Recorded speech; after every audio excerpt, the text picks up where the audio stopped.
has had a mention the name Albert Einstein, and one immediately thinks of a genius.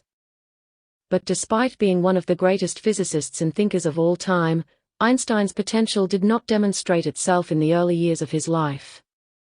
Frequently hesitating and only answering questions after a long period of reflection, Einstein was assumed to have a mental disability.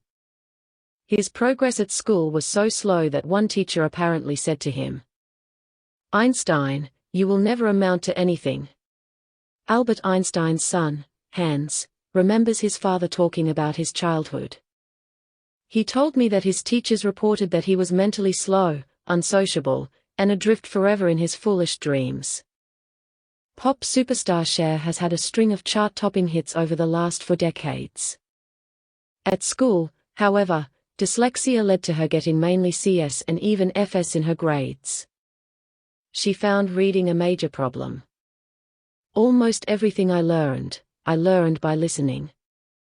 My report card always said that I was not living up to my potential," said Cher. "In the second week of the 11th grade, I just quit." Often described as the greatest painter of the 20th century, Pablo Picasso was dyslexic throughout his life. Barely able to read and write at the age of 10, Picasso was withdrawn from school by his father and placed in the hands of a private tutor. The tutor soon gave up, however, as Picasso refused to learn maths. Movie star Tom Cruise has often talked of his struggles with dyslexia, and how he tried to overcome it while he was growing up. "I had to train myself to focus my attention. I became very visual and learned how to create mental images to comprehend what I read," he said. Tom Cruise's recent claim that his dyslexia was cured completely using a controversial method has, however, met with some skepticism from scientists and educationalists.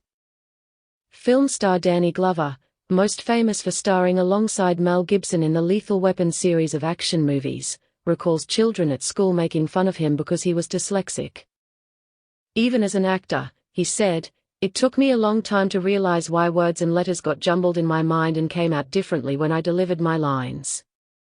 It's incredible to think that Agatha Christie, author of some of the most popular crime novels of all time, including Murder on the Orient Express, found reading and writing so difficult." In an interview before her death, Agatha Christie talked about what it was like being dyslexic. "I was always recognized as the slow one in the family. It was quite true, and I knew it and accepted it. Writing and spelling were always terribly difficult for me. I was an extraordinarily bad speller and have remained so until